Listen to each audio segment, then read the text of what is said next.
Yes. Wait a minute. Who else And is Adam a Trekkie? Pascal. My friend Adam Pascal is a Trekkie, yeah. There's a lot of people who are like closet Trekkies. Wait, and I'm so do outing you them all get together? So.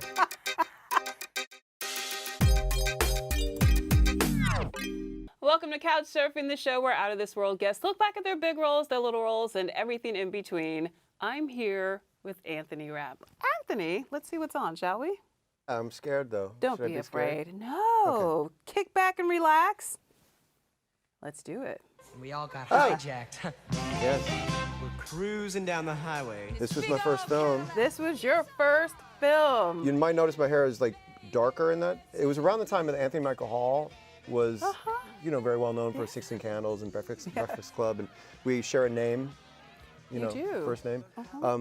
Jeffrey Katzenberg at the time was the head of the studio, and he was concerned that I would make people think of Anthony Michael Hall, so that's why they dyed my hair red for the movie. This was totally spoiling experience because Why? it's a great group of people. Chris Columbus, it was his first film directing. That's right. He had written Gremlins and Goonies and Young Sherlock Holmes. But that was his directorial debut. And he's your just first film. You guys went on to work together. We on did. Rent. Yes. To ask a bunch of people, to spend the whole day watching us do this and have enthusiasm, they brought it. They were And very so you into feel it. You feel it on screen. There's my really good air guitar. It's like the best air guitar you've ever seen. I want you to do it again, actually. Can you air guitar on my couch right now? We've never had this happen before. That's pretty Zoom good, right? in on this. pretty Look good, at right? those fingers. I like it. Thank you. All right. Up next. Oh, Okay. okay, this is School Ties. We have to talk about those glasses before we talk about anything else. So the glasses, they're actually, I could not see out of them. They can't really even were like imagine. looking through a prism. They're not real glasses. Like there are some glasses that could make your eyes look big that you could still see out of. It was literally like if you held a prism up to your eyes and you literally don't, I couldn't even see shapes. So do you know that Chris O'Donnell and Brendan Fraser and Matt Damon Do Ben I know? Affleck are in the movie? are in the movie? Yeah, I'm okay, aware of good. that, Just yeah. making sure. Yeah.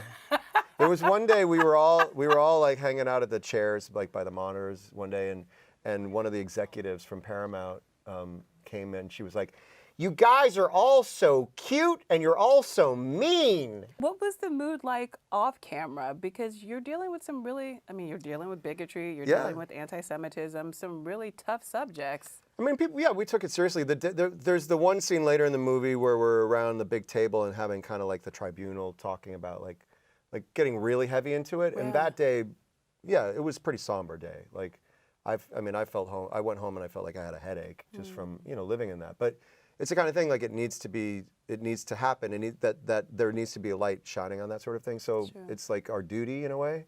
But it was pretty heavy. You ready to keep surfing? Yes. Don't be afraid. Come on.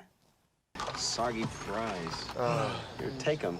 All right. Okay, so this is a classic. Dazed and Confused. Who's that? So That other that's guy. Matthew McConaughey. Oh, in was the, that right? Yeah, that was his first big thing. The role on the page that he was given was much smaller, and he had all these amazing ideas. So like this scene wasn't in the original script. And then And his we would famous just- catchphrase, completely improvised. Yeah, the all right, I'm pretty sure was improvised. Was there like an alternative, like okay, It's okay, hard to remember. okay? Yeah, probably.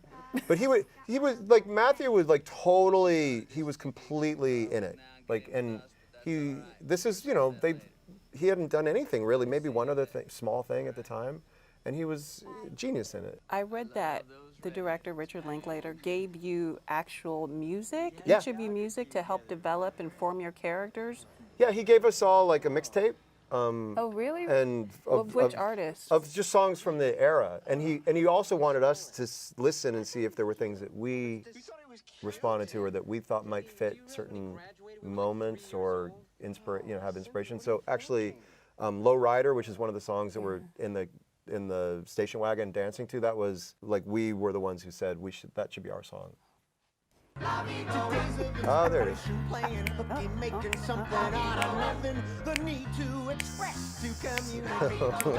Where to begin? We shot this scene over like 3 days. We had this group that was the performing group, but then there were also all these people in the cafe, the extras, there for 3 days, and had to like be present and enthusiastic, responsive, same kind of thing, like this great energy that they had. You know, we had done the play we opened in 1996, and this movie got made in 2005. What was it like for you to come back to this project almost 10 years later? It was a complete dream come true. It was like something that I think all of us had kind of written off as a possibility. We thought if it were ever to happen, it would happen with other people, and we would, you know, cross our fingers that it would be good, and hopefully they wouldn't ruin it. So when they came to us, it was like such a gift. And Rent Live premiered on Fox earlier this year, and you got to yes. hang out with the youngins. Yes, that was little really Vanessa meaningful, too. Hudgens, a Yes. little Tinashe. Yes. What was it like for you to be in the midst of all those kids? We've, like Jesse Martin, you know, he, at one point we were watching and we were like, it's like, come on kids, you can do it. Come on, come on. Jordan could show me how to move my body better than I could do things. You know, he's an incredible dancer. Like finally Mark can kind of dance. You got classic moves. I see you on the table. Yeah, you've got it. You're being modest. Okay. Do you want to dance us into break? I'm kidding, I'm kidding, I'm kidding. Oh, yeah.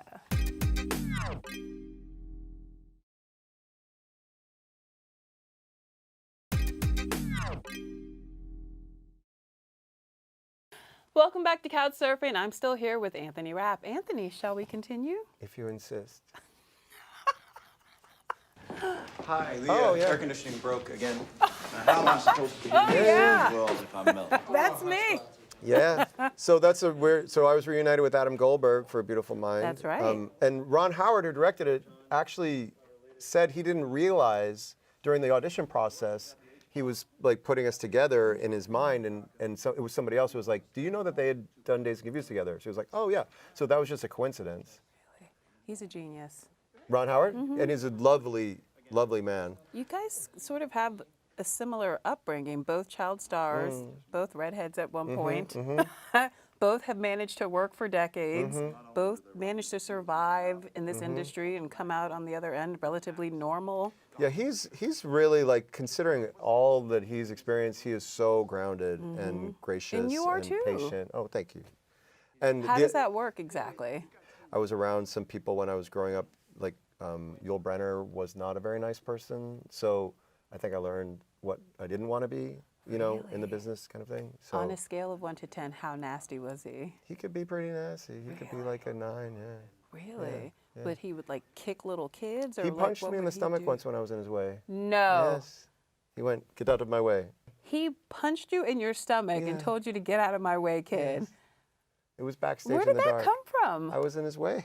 I know, but like that level of I think pettiness he thought and nastiness. he'd been playing the king for, 30 years at that point. So I think he thought he was the king. Like, this happened in 2019. It'd be a very different story. Like I think something would actually have happen. happened. No, he would have been fired. All right, next up. Oh, yeah. Psych You, the musical. you didn't expect this, I did didn't you? know, What's the rehearsal process like for a fake musical? You know, TV especially, you have very little time anyway. So yeah, we just sort of like threw it against the wall and tried to make it stick, kind of thing. But it was really fun. The guy who was the creator was so nice, and he was the one who asked me to be part of it. And then all everybody involved, it just felt like a very happy set, very really warm, friendly people. So it was just like, yeah, come play with us. Come so it's hang just, out. yeah. Come play in our sandbox. And it's had this like nice little, there's certainly a lot of psych fans out there. So Do people come up to you? not so much come up to From me, but I Psych get specifically? Twitter. I got like tweets about it. Okay, Yeah, a because lot their of it. Yeah, fans are yeah. pretty rabid. Yeah, yeah. This is Star Trek Discovery. This is a big deal. I'm wearing the badge. You sure are. I grew up a nerd. Oh, so this is a big deal for Big you. deal. This is like a kind of thing like I never ever would have anticipated myself being a part of something like this, because So you're a nerd. You get this Yeah. script. It comes across your desk. Do you automatically just say yes? Uh-huh. Period. No conversation. Yeah. I'm doing it. this doesn't happen all the time. That I didn't have to audition, so it was like it was just like, here, life-changing gift. Your character is the first openly gay character in the Star Trek franchise. Was that another reason why you wanted to say yes to this? Yeah, I mean, that was just like a bonus thing. I mean, like when they first offered it to me, they didn't mention that fact, but that was like, oh, cool, sure. It's interesting because it seems like the genre of sci-fi allows us to go places where we may not always be comfortable going. Yeah. What is it about that genre that allows for that flexibility, that willingness to push the envelope? Well, I mean, Star Trek especially has always been about this vision of the future where differences don't matter anymore in our society. It's really like holding up a vision of a possible future. And because it is the future, you can say, okay, it's not real, but because it's real people doing it, then you can see yourself in it. And I think that's why Star Trek works. It can make these big ideas feel very human, even if you're dealing with aliens, even if you're dealing with interstellar travel. It still is real people, you know. So it becomes like a metaphor that can become very powerful.